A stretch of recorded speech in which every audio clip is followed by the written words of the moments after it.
Welcome to the Best of Investing. I'm Edward Brown, your host. Here's our format. A bunch of guys sitting around a bar. There's no bar. Having drinks. There's no drinks either. But we're talking business, and you, the audience, are listening in. The Best of Investing is actually a radio show that has been around since August 2010, and it airs every Saturday on Fox News Radio, 9:10 a.m. at 1 p.m. Now, we're not a political show. We're strictly business, so everyone will be happy with that. We'll have various speakers, guest speakers, attorneys, accountants, economic advisors. The cool thing about this is that you're actually getting to see scenes behind the scenes. So we all have headphones on because we're recording a radio show that is going to be airing on the air on radio. But in addition, you get to see what happens during the commercial breaks, how we prepare for the next segment. So it's a lot of fun. There's going to be a lot of levity because I like to try to throw a little bit of humor in there because, you know, just business by itself sometimes gets a little boring. So you got to always kind of break things. Remember, I'm Edward Brown, wishing you the best of investing. Are you ready? Let's go.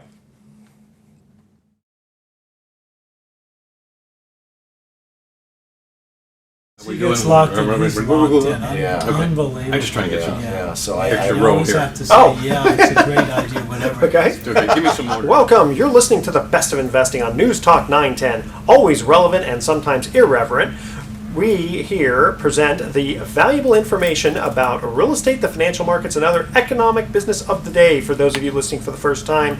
Imagine a few guys sitting around a bar having drinks without the drinks, darn it, talking business with you, the audience, listening in. I'm your host, Edward Brown, and I'm honored to have as my co-host Mark Hanf of Pacific Private Money, California's premier private lender. You're also a lender, aren't you? Yeah, easier for you to say. Yeah, it is. Our phone number is 888-912-1190. Write that number down, 888-912-1190, because you're going to use that number to answer the trivia questions for 3 vacations given away during each commercial break. That's right, we're giving away 9 vacations during this show. The vacations are sponsored by Lighthouse Resort and Marina, which is located 1 hour northeast of San Francisco, and the vacations are free. Their only request is a $75 cleaning fee to cover housekeeping expenses. That's a deal. Their website is lighthouse4fun.com. You can reach them at 916-777-5511. Today's trivia theme is the old Addams Family. Remember that? Of course, okay. I saw all those. I was more of a Munsters fan, but that's okay. And our website is bestofinvesting.com. Check us out on Facebook and YouTube by typing Best of Investing Radio Show. And don't forget, World Wraps in Corte Madera and Santa Clara is still giving our listeners a free smoothie with purchase of a wrapper bowl if you mention the Best of Investing. Go there for lunch today. Best wraps in town. And don't forget to mention the Best of Investing for your free smoothie.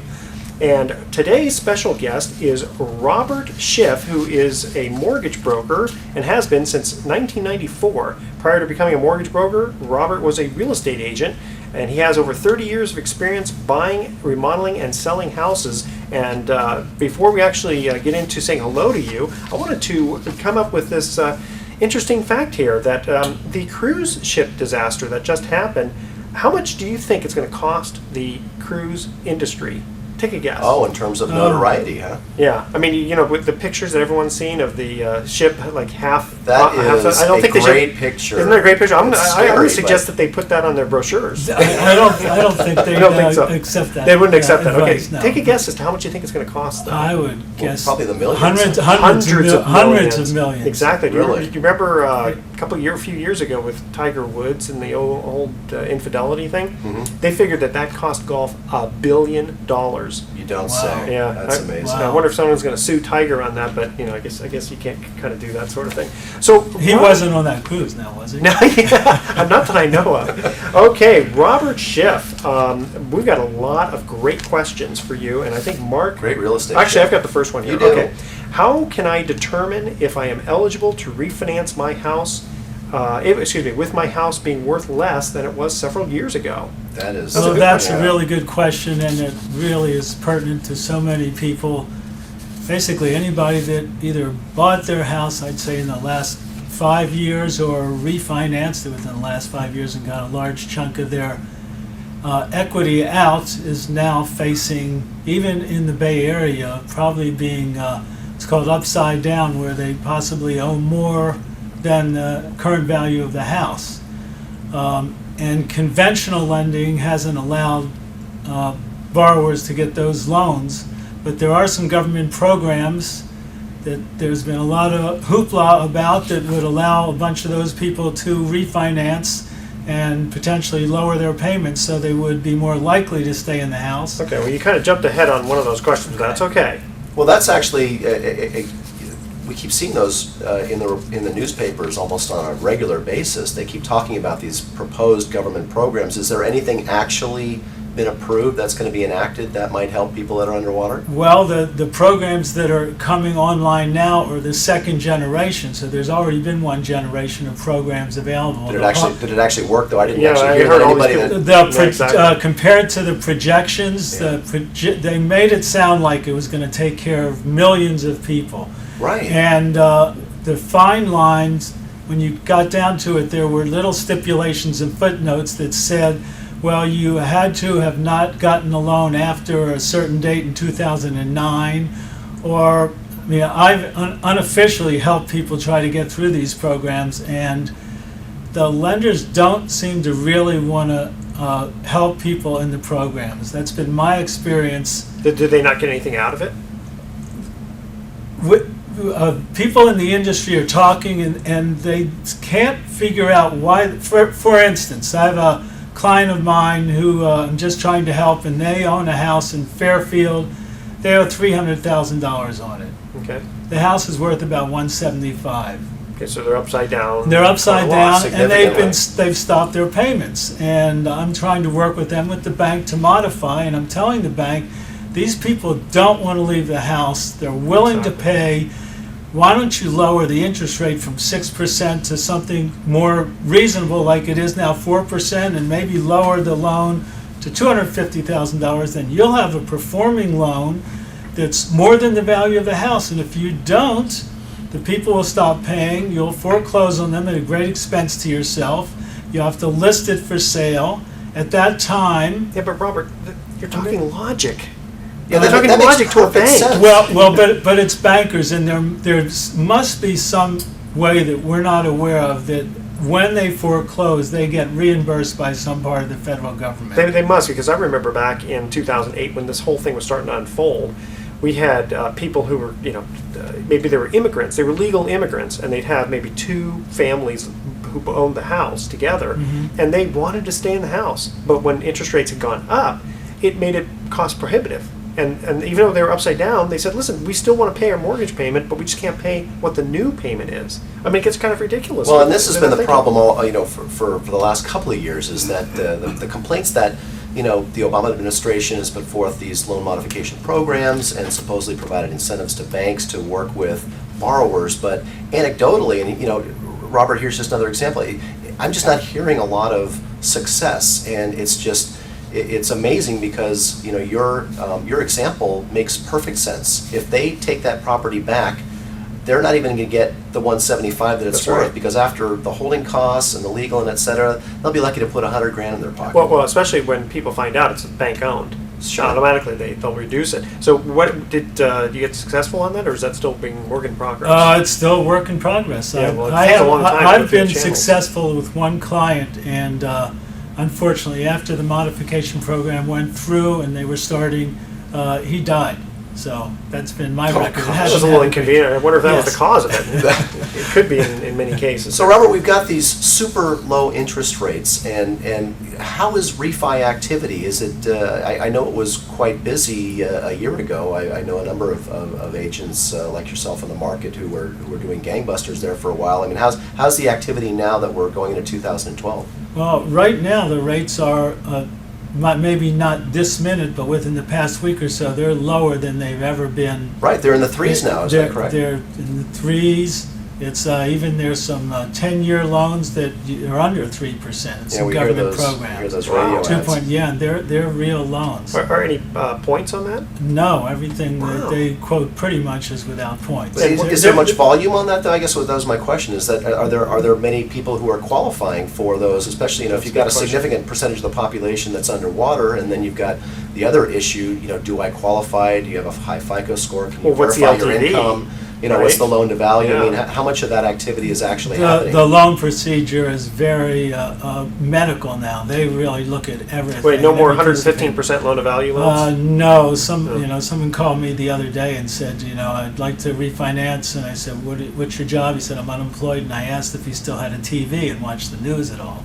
I mean, it's amazing to me. There's that no more some stated people don't income get- loans, as I There understand. Is that actually are a few that are stated. Someone really? just told me a local bank in Marin is doing seconds that are stated income, but On a second? on a second. What are the rates? mortgage, just prime plus 1 or 2. So Whoa, what kind of LTV?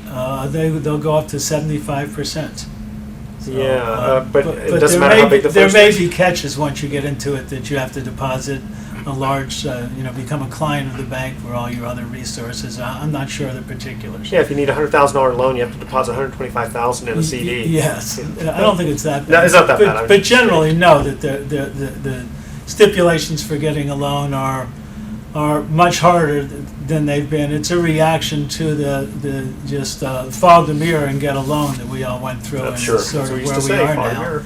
But as someone said to me a couple months ago, if you look back in the 60s and the 70s, especially the 60s, your choice was to go to a bank and get a 30-year fixed loan, and it was 2 points plus $250, and you had to show your taxes and qualify.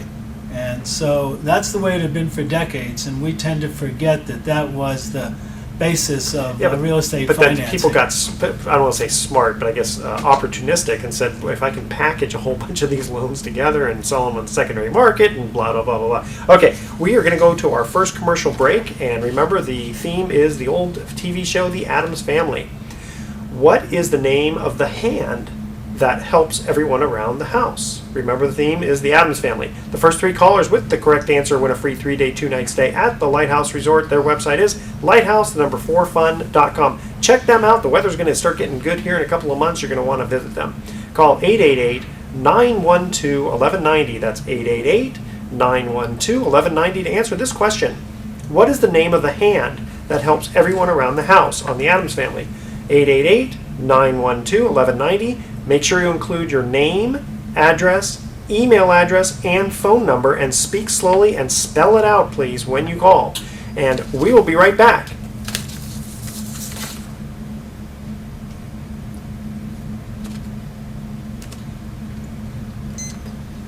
Here's segment number 1. All right. Well, that's an Right. easy one. So, Yeah. which program was Lurch on? Was that Yeah.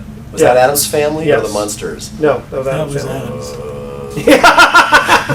I like that. Do that. Do that. I will. How do I like you, that. First I answer the question. How do And you decide the questions and find the ansers? He's just has to get creative. Secret.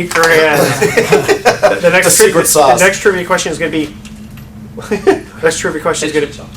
Oh yeah, headsets off. Yeah, because this is. It's, All right. All right. next trivia question is going to be, what's my favorite color? Green. I mean blue.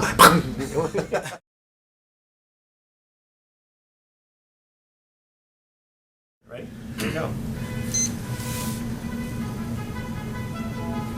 Welcome. You're listening to the Best of Investing on News Talk 910, sponsored by Pacific Trade Exchange, your best in trade. This is the show where we present valuable information about real estate, the financial markets, and other economic business of the day. For those of you listening for the first time, here's our format. A few guys sitting around a bar having drinks without the drinks, talking business with you, the audience listening in. I'm your host, Edward Brown, and I'm pleased to have as my co-host Mark Hoff of Pacific Private Money, California's fastest growing private lender, and Robert Schiff of RPM Mortgage. Our phone number is 888-912-1190. Now write that number down, 888-912-1190, because you're going to use that number to answer the trivia questions for 3 vacations given away during each commercial break. That's right, we're giving away 9 vacations during this show. The vacations are sponsored by Lighthouse Resort and Marina, located 1 hour northeast of San Francisco. The vacations are free. Their only request, a $75 cleaning fee to cover housekeeping expenses. Their website is lighthouse4fun.com. You can reach them at 916-777-5511. And today's trivia theme is TV show spin-offs. That'd be kind of fun. Yeah. Our website is bestofinvesting.com. Check us out on Facebook and YouTube by typing Best of Investing Radio Show. We're also on television, Comcast Channel 26 on Saturdays at noon and Sundays at 6 p.m. Quick reminder, World Wraps in Corte Madera and Santa Clara is still giving our listeners a free smoothie with purchase of a wrapper bowl if you mention the Best of Investing. Go there for lunch today. best wraps in town. And don't forget to mention the Best of Investing for your free smoothie. Now, today's guest is very special. Why? Because he is, that's why. His name is Lou Batmale, and he is an investment advisor. And I asked Lou to come on the show as we've received emails from people who are asking certain questions that he is best able to answer. Lou, welcome to the Best of Investing. Thanks, it's great to be here. I'm happy to be a guest. Excellent. Okay, now let's. We're happy to have you. So far, So far, yeah. Just wait. Yeah, that's right. We'll see how you do later on. So, good day in the market that you're here too. That's right. Yeah, the market was up quite a bit today. Now, why was it up? Is it up because of Obamacare passed, There's or more buyers than sellers. That's what my dad used to say. No, what are they so happy about anyway on this Friday? Yeah. Spain and Italy are in the World Cup, and one of them will win, and then the economy in that country will be good. So See, everything's my uncle is fine from in Europe. Germany. Is Okay, really well, hold on. upset Let's let about our yesterday. guest speak. well, to your point, I think didn't Germany beat Greece in soccer? Wasn't that the big story? And they're like, oh, we're going to own yes. you in soccer and own your country. So it's like a double whammy. It's like total domination. No, we had a lot of interesting stuff that went on this week. I think, frankly, everyone's tired of the up 100 points, down 100 points every single day. We had a nice rally on Friday, and a lot of it had to do with Obamacare getting passed. People like to know what's going to happen. The undercurrent of the market really is right now, I think, three big things. Predominantly, that is, who's going to be the next president. Everyone has their opinion. The debt ceiling debate, which comes up again, which was here last summer. If you guys remember this, we had the big sell-off. And then, of course, all the tax legislation that everyone keeps talking about on all the TV stations that, we really need to know what to do. And companies don't know what to do. Companies are paralyzed or frozen going, if I make this decision, how's tax policy going to affect me? How am I going to hire people with the tax policy that could have a huge payroll tax increase? They could have huge capital gains taxes, overseas taxes. All these things, taxes are driving our economy right now. So what we did find out is, one, the Obamacare situation is settled for now. Stabilized and will be legislated, probably down the road. And then more importantly, the EU, as you mentioned, came through and said, hey, we're going to, stabilize things. Spanish yields dropped. You guys are in the mortgage industry and finance.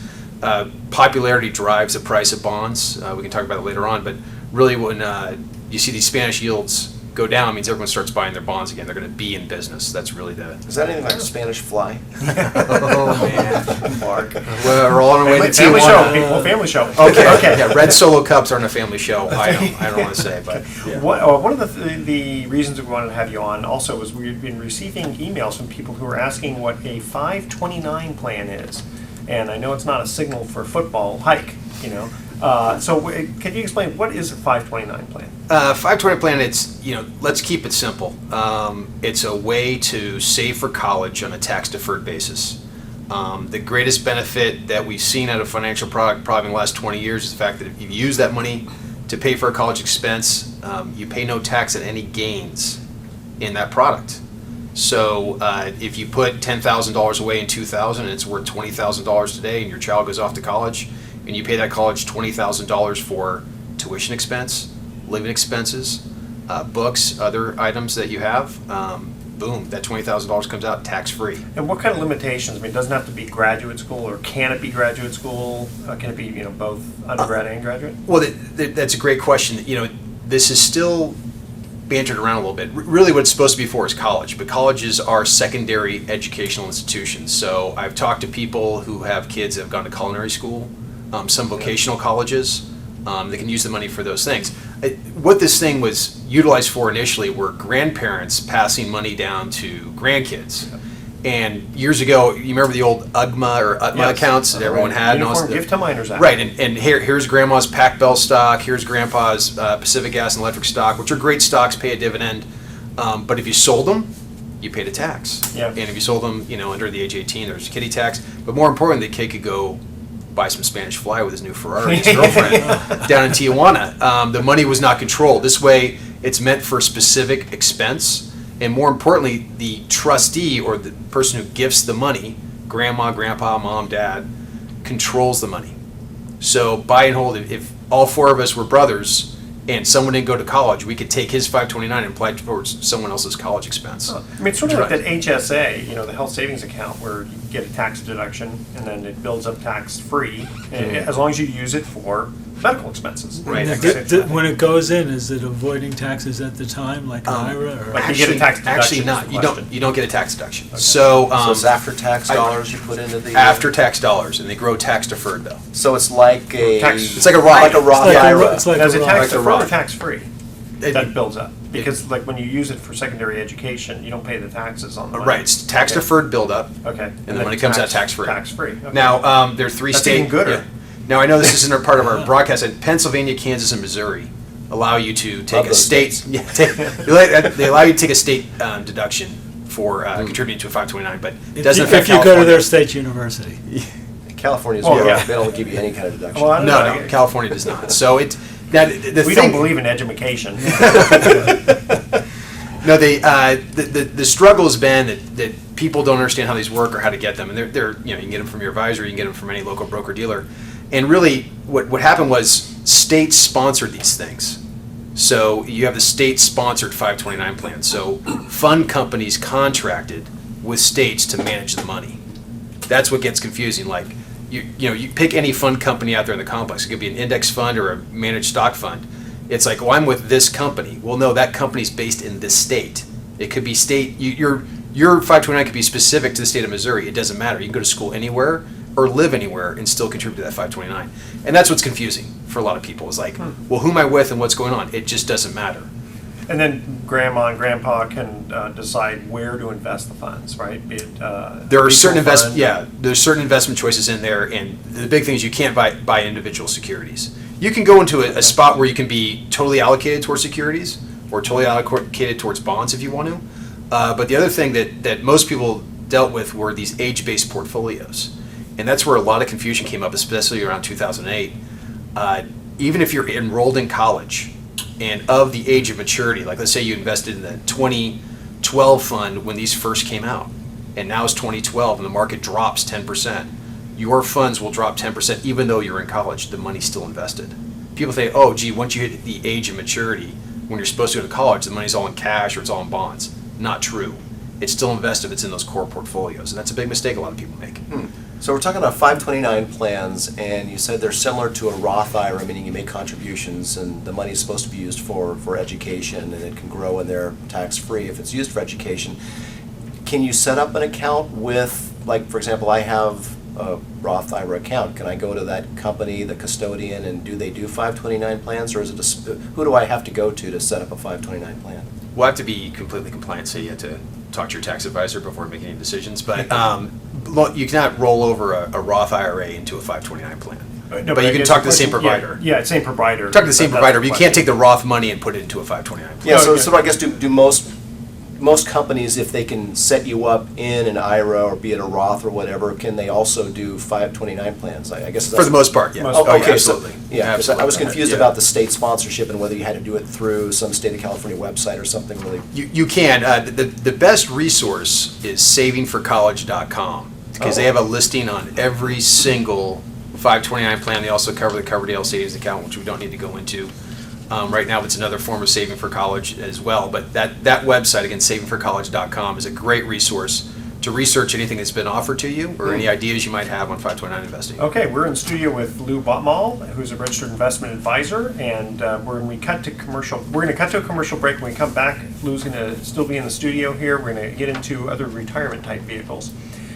Here is the first trivia question: Laverne and Shirley was a spin-off of what TV show? Hold on, don't answer yet, guys. The first three callers with the correct answer are going to win a free 3-day, 2-night stay at the Lighthouse Resort. Their website is lighthouse4fun.com. Call 888-912-1190. That's 888-912-1190 to answer this question.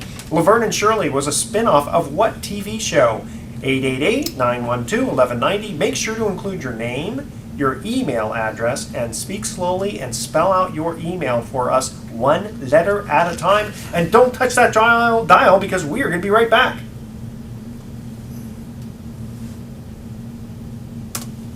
Excellent. Awesome. Good job. Good first segment. Yeah. Okay, you guys ready? Yep. All right.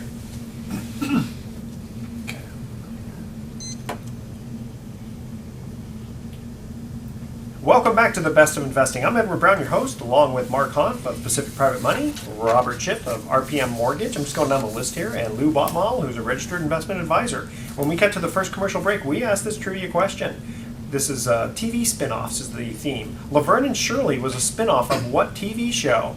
1, 2, 3 o'clock, 4 o'clock. Okay, Mark, go ahead and answer. Happy days. Correctamundo, as the Fonz would say. All right, and Lou, one of the reasons, again, I wanted to have you in the studio here was because I received an email from a listener who said, you know, I'm age 60 and I lost a lot of money in the stock market from 2008 to 2010, and how do I go ahead and recoup that? Now, Mark and I were talking off air that, you know, I'm 52 and a third. So, do you have any advice for us 52 and a third? Yeah, right. And also the 60-year-old, what kind of retirement advice do you give? Well, it's first of all, it's challenging. I respect everyone's participating in the market and what's happened. I'm concerned like you are.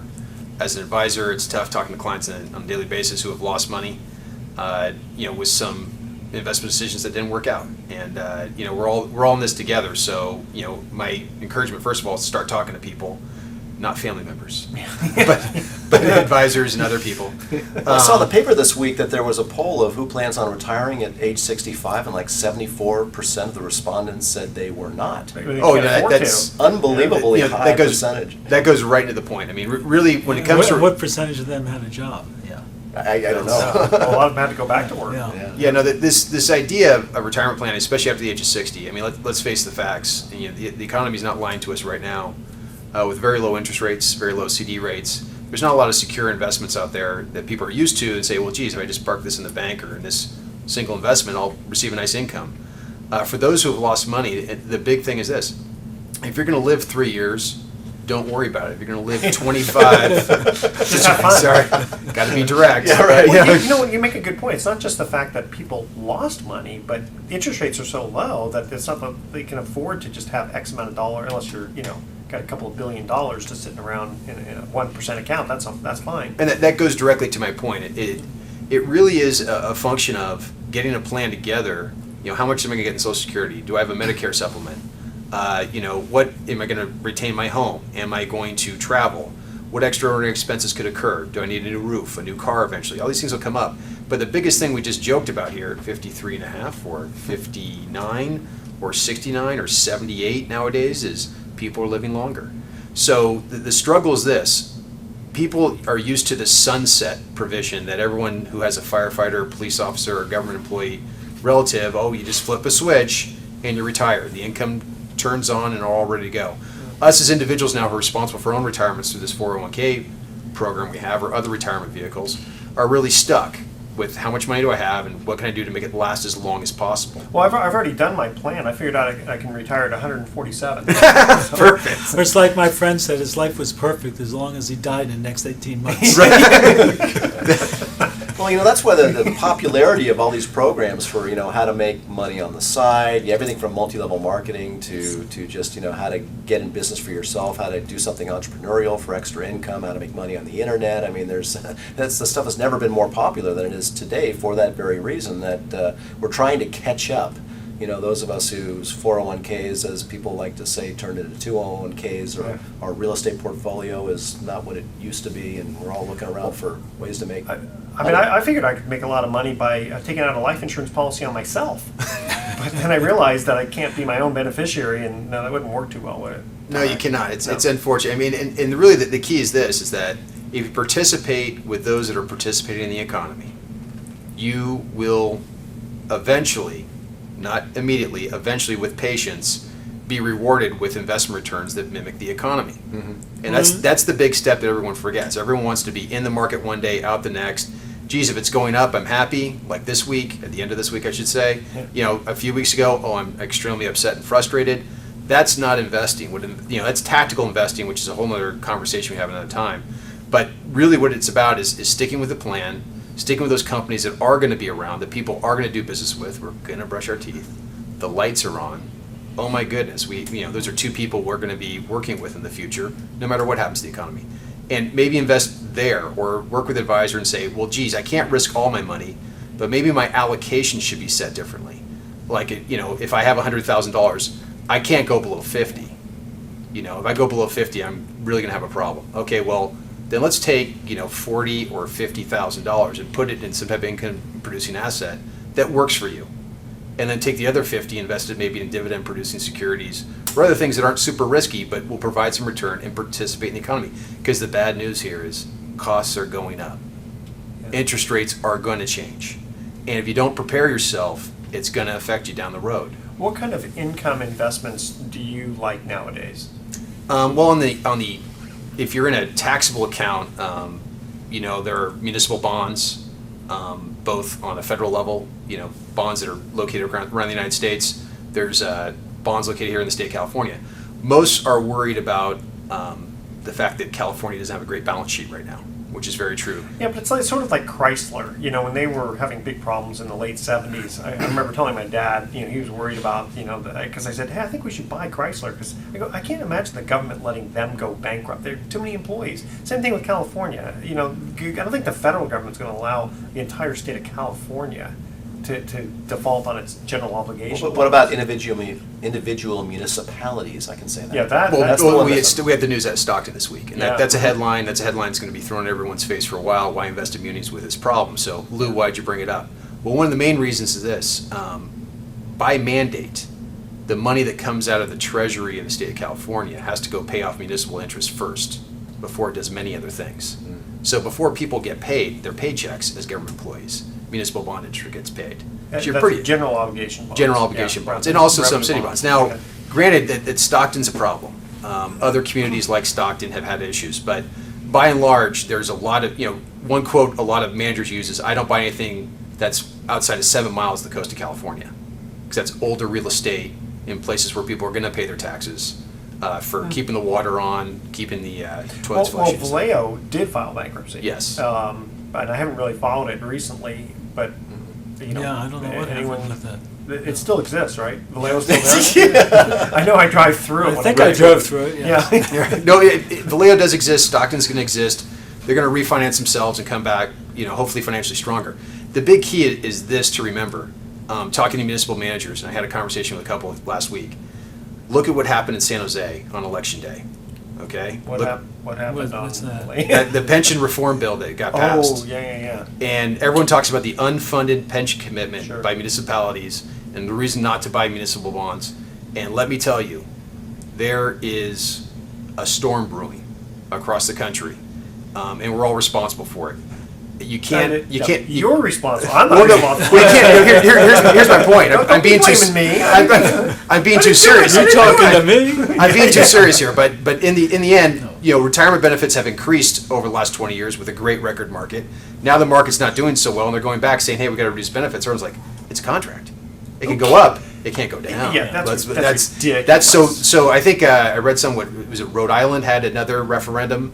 Other states, and what they're saying is, stay tuned. Like Obamacare, this is going to change. So just like Social Security. I mean, I honestly do not count on that for when, you know, they'll change the dates. You know, they'll change the fact that, you know, if you have more than $3 in your account, I'm sorry, you're rich. You're not going to get. I mean, something's going to change because you can't just keep. Well, when they getting started money. Social Security at the retirement age of 65, I think that was the life expectancy for people. Right. So if they So had it's- gone back to what its original plan was, you wouldn't be getting it till you were 70 or 75, and Or 85. if it Right. clicked in up to 100,000, which was probably like John Beresford Tipton's millionaire at the time, the Social Security would go up to $1 million. Well, I had a client who her husband died in 1961, and he probably put in maybe $3,000 in the whole system, and she was taking out $1,000 a month, Wow. and she lived till she was 101. right. I mean, and you know, God love her and all that, but she had all the money in the world. She didn't need Social Security, and yet look what happened. I mean, that was a great investment. Yeah, You know, Social yeah, Security. for us. Yeah, Yeah, well, I mean, that's really where it worked, and what the problem that we're faced with right now is, you know, not to be an actuary, is the number of people receiving Social Security. That's really the overhang on the government, is that there's 72 million people that are going to receive it, almost a third of our And they're population. going to be collecting it for a longer time than Right. was originally planned. That's it right in the But nail. it wasn't last year the first year that they had not done the increase cost of living. But it's not just Yeah. the retired people. You know, there are a lot of people who are getting Social Security who, you know, haven't put quite as much into the system. And obviously you got to take care of the widows and orphans, but there are a lot of people who take advantage of that.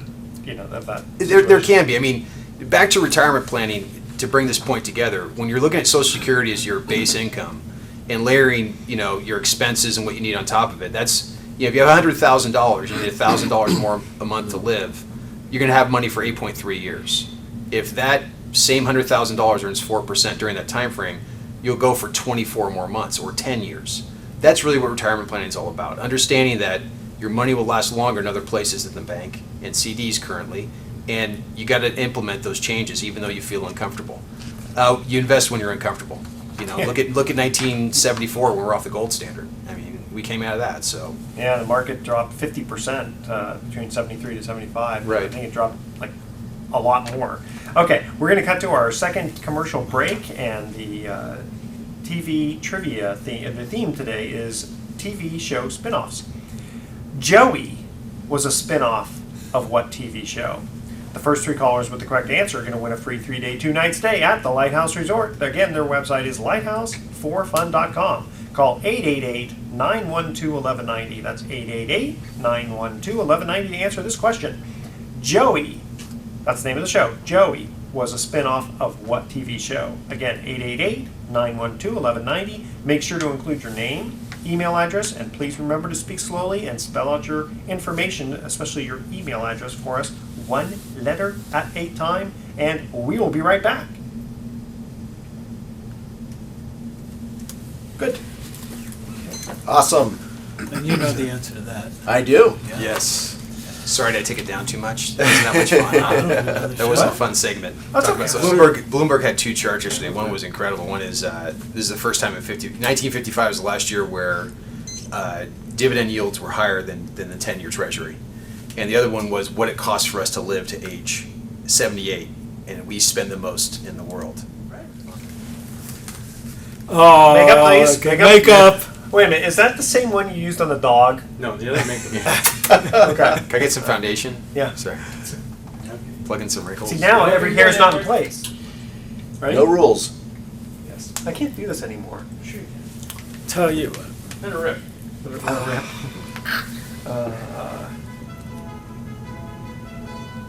Welcome back to The Best of Investing. I'm Edward Brown, your host, along with Mark Hahn, Robert Schitt, and our special guest, Lou Batmale.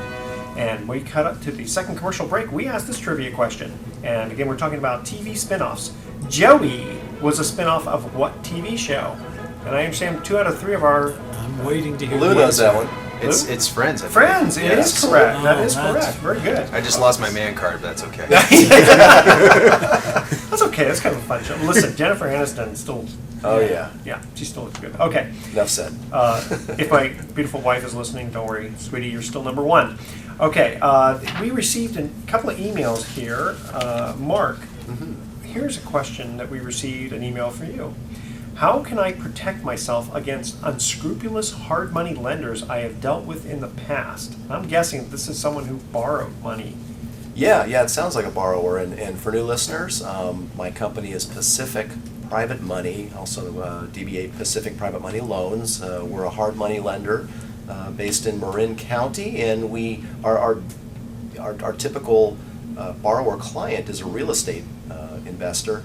The banks have generally stopped making loans to real estate investors, so the companies like Pacific Private Money and others have kind of stepped in the last 5 years to fill that void, and so we're busy making loans to people who are buying, fixing, and flipping, or looking to buy rental property, or maybe pull cash out of property you own, because generally if you go to the bank for that request right now, they're going to tell you thanks but no thanks, because they're busy doing refinances these days at 3 3/4%, or Which we'll get into, Robert. which we'll get into, yeah, right, yeah. When they can, and good for yes. them. So, but Yeah. if you're looking to buy real estate as an investment, because as we were talking about earlier about bonds and stocks and CDs and low interest, and you're trying to figure out how to make some real money with your money, and you want to get in the real estate market, if you need leverage, you got to really come to a hard money lender or private money lender. They're interchangeably, that they're basically the same. The term means the same thing. And you would go to a company like ours and apply for a loan. So the listener says, how do I protect myself against unscrupulous hard money lenders? And I'm guessing that person probably ran into somebody who was either doing one of several things. One would be there are people out there, companies out there representing themselves as lenders who would then ask for an upfront fee. And even though that fee might not be a lot of money, it's still real money to you, and it may be anything from $500 to $1,500 to $2,500 to process your loan application. We do not charge any upfront fees, and no good or reputable private money or hard money lender in the Bay Area or California, for that matter, should ever charge you an upfront fee. Secondly, what oftentimes happens, what I hear, is that kind of like a bait and switch, where you're represented, oh, we can do that for you, and here are the terms and conditions. We can do it for 3 points and 12%, for an example. And then they come back after they've strung you along, taking your application, and you need to close because you're going to lose your deposit if you don't close on that purchase. And they say, oh, by the way, I'm sorry, but our lender came back and he's got these concerns, and we got to charge you 6 points, and we've got some extra fees. So all of a sudden it becomes kind of you're stuck, and you end up having to pay higher fees. And again, that is just that no reputable company should ever do that. We certainly don't do that at Pacific. Go ahead.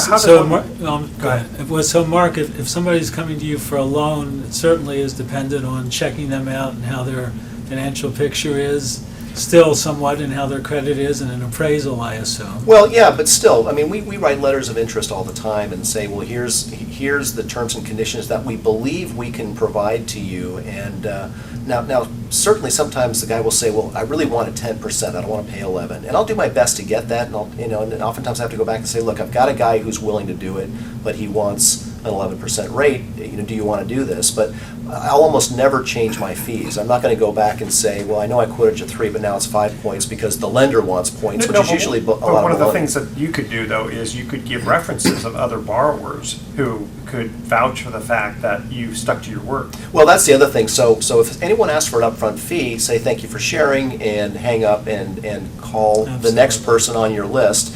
And you want to go. Obviously, you want to. If you're doing a Google search for hard money lenders, that's where you're going to oftentimes find those also ran companies that are maybe not legitimate. You might want to go to a website that's called Private Money Lending Guide. They're based in Southern California, Private Money Lending Guide, and that they're not only is there great information on how to find reputable private lenders, but for example, we're listed on that, as well as a number of other private lenders all over California. Well, I got a quick story. When we were doing hard money loans, we had a situation where there was a church buying the building because they were going to turn the old theater into their sanctuary, and they had run into an unscrupulous hard money lender from Oregon, and the guy basically had made certain promises to them, and knowing that they had to close by a certain date.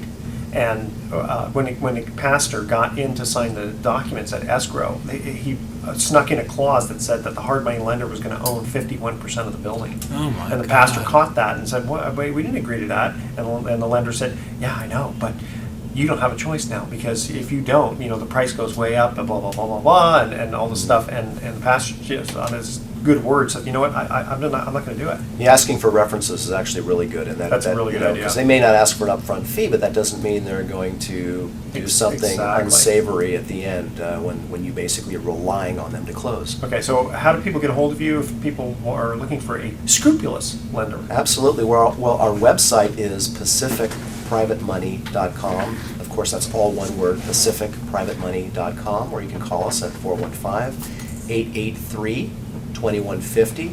And of course, you can go to the Best of Investing website, and our information is there as well. Very good. Okay, Robert, an email received for you says, I have heard the term buy down the rate. What does it mean, and is it a good idea? That's a pretty good question. Well, it's a good question. I'll get into it later whether it's a good idea or not, and that depends on a lot of other factors. But anytime you're looking for a mortgage, the banks want to make a certain yield, and they say, we can give you a certain interest rate and we'll charge you a certain fee for that. Or just take an example, we can give you a 30-year fixed at 4%, and for that there won't be any points. And we could also give you, if you wanted to have a lower interest rate, they would calculate how much money they have to make some other way to give you the lower interest rate, and so they would say, well, we'll give you at 4% at no points, we'd be willing to give you a loan for 3.75%, a 1/4% lower, and generally you can get a 1/4% lower for paying 1 point, which is 1% of the loan.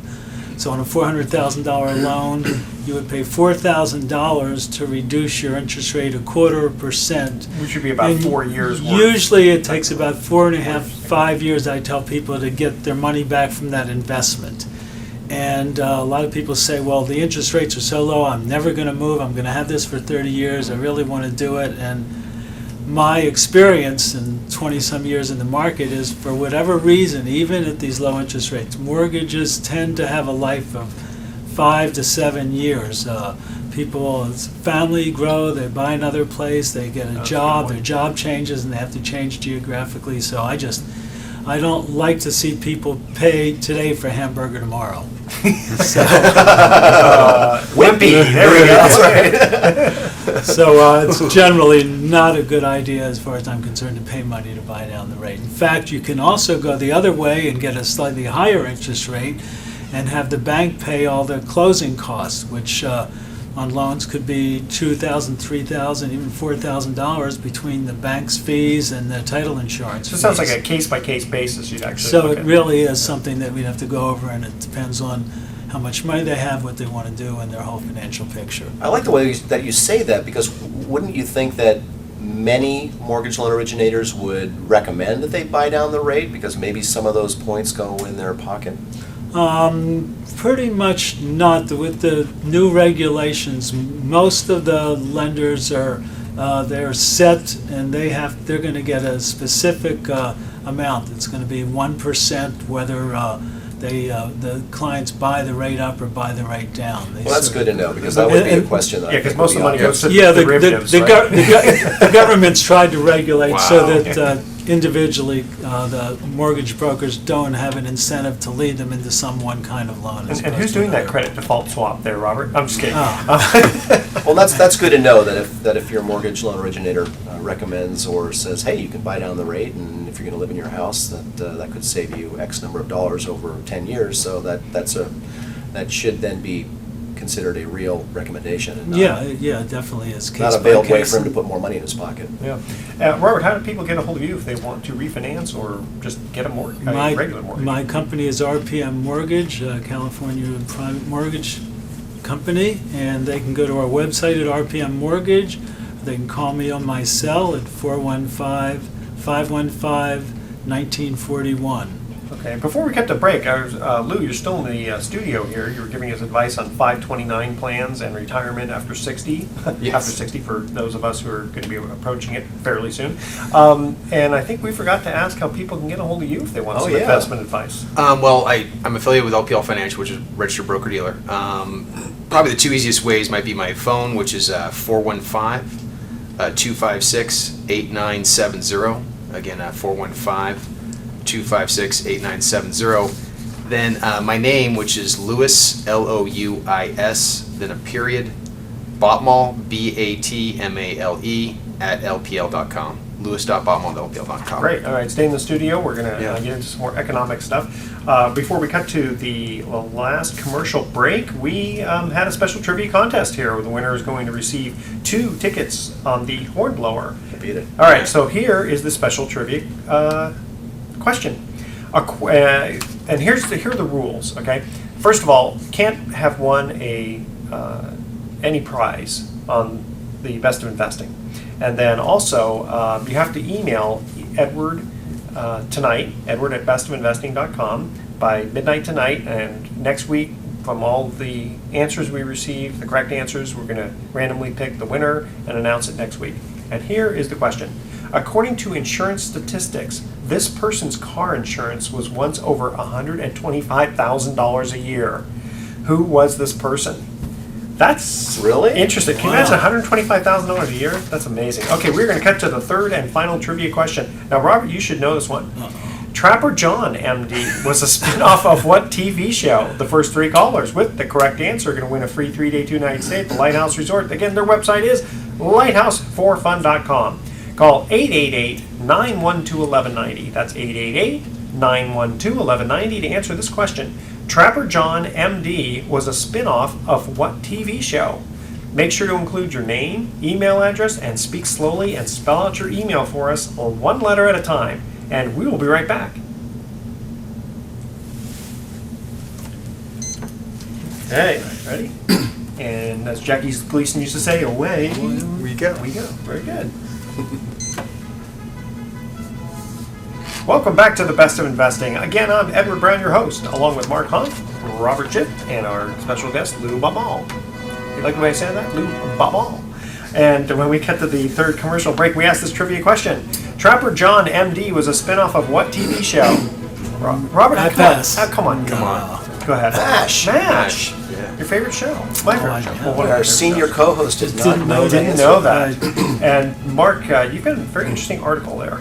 Well, this week in Bloomberg, I thought this was, I like the headline. It said, home prices rise in glamour cities, including San Francisco. So I didn't know if you guys knew it, They but haven't we been live to in a Tenderloin. glamour city. Yeah, they haven't been to Tenderloin lately.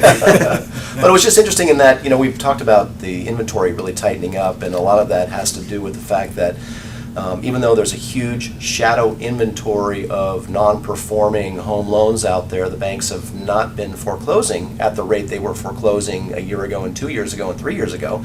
They've really slowed that down. Fewer homes are going to auction, meaning fewer homes are becoming bank-owned, and therefore fewer homes are being released on the market for sale. And that, combined with the fact that people who want to sell are underwater and therefore can't sell their homes, we have a very, very low inventory of product right now, and that is causing a little mini bubble, not necessarily a return of a strong real estate market, but just simply supply and demand is causing prices to increase. And it's just very interesting that prices are up annually in San Francisco. It says here in the article, San Francisco home prices rose at a 16% annual rate in the 3 months that ended April. So, Wow. so that's tax just season. yeah, Wow. and that's according to Kay Schiller, which is one of the experts in tracking this information. So, I just and again, I think it's a false bubble, really, and the big fear is okay, well, what are banks going to do with all that those performing home loans out Yeah, there? I don't know that San Francisco or the Bay Area in general is a false bubble. I mean, it didn't get hit anywhere near as hard as almost everywhere else in the country did when real estate prices, true. even say in Marin County, went down 20-35%, and the city hardly got hit at all. Yeah. Very Good. little. Well, as a backup to that article, there's a follow-up piece. I saw another publication, and they're talking about one of the things driving it were two main components. One was that the mid-market neighborhood, where I think Twitter and Zynga are located, and they got exempted from the city payroll tax. And they said now, like, the Mission's blowing up, and people are wanting to live in the Mission, and the rents in the Mission are huge. I was talking to someone down there this week. They said it's unbelievable. I mean, you're getting $2,500 for a flat in the Mission now. That was unheard of a couple years ago. And then secondly, I don't know if you guys are in the city a lot. I'm in there for business, but they have these buses going through town. You're like, that's not a tourist bus. That's not a muni bus. It's not hitting anybody. It is. Pardon, sorry. It's actually a bus going to Google or some of the other campuses down in the South Bay, and there's a route they run around the city, like through Noe Valley or through Glen Park. Huh. And actually, it was on the news this week. If you have a home in that neighborhood within walking distance, within 2 or 3 blocks of those stops, it's a gold mine. Yeah, it says For here. rental, yeah. You're absolutely right. It says talked about the Noe Valley and Dolores Heights neighborhood. Multiple offers. Here it talks about a fixer 3-bedroom had 12 bids and is in contract for more than 1.5 million. That's just unbelievable for a fixer Wow. 3-bedroom. So, Yeah, no, it's the city's driving itself right now. It's really amazing. That is incredible. It's an own microeconomy. Okay, Robert, you were telling us off air something about paint and the lack thereof. Oh, Quick little story this there. was sort of made my day this morning. I went to the Made paint your store and hadn't been there for a long time, and the prices were a shock to me how expensive paint is. And the gentleman at the paint store said that their store is a big national store, and they almost ran out of paint last year. They almost didn't have enough paint to supply their clients, and the reason was partially that all the ingredients that are going into makeup paint are limited compared to what they used to be, and there's markets. We're now in a world economy, and China is buying up those ingredients more than they ever used to, and India is buying up those ingredients.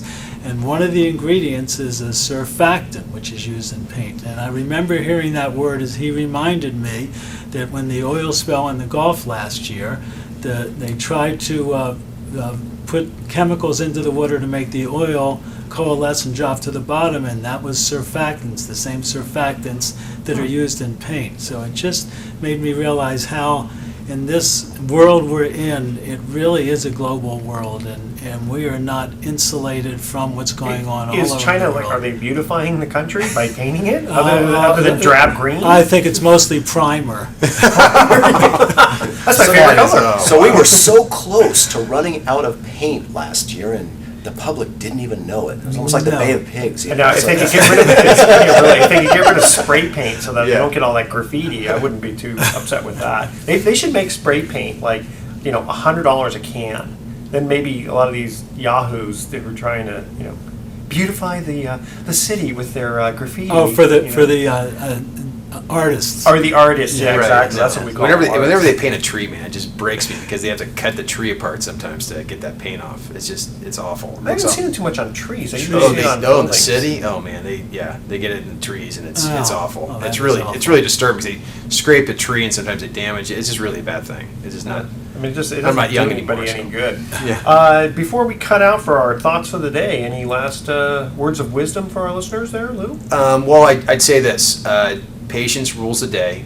We could get through this and be okay, and that's where you have to Good be poet. careful. Well, yeah, you're poet. Didn't even know it. That's the way it works right now. Poetry is the only thing leading us to any real promise in the future. But Can I invest in poetry? well, yeah, collectibles are a hedge fund item. I know that much. But the end result is this: you got to hold on. Not because there's no better option. I'll do the Dana Carvey, 1,000 points of light. Again, Yeah. the real truth of it is, if things end up being okay or even moderately slow, it is a big if. I will admit it's a big if, but you have to be patient. If it comes through, we'll be all right. All right. Here are our thoughts for the day, and on that, words of wisdom. Who tastes dog food when it has a new and improved flavor? I love Alpo. And the things that come to those who wait may be the things left by those who got there first. Think Right. about that. And with that imparted wisdom, tune in next week to the Best of Investing. We're going to be giving away 9 more free vacations for answering trivia questions. Thanks for listening. On behalf of our team, I'm Edward Brown. We're wishing you the best of investing. So long.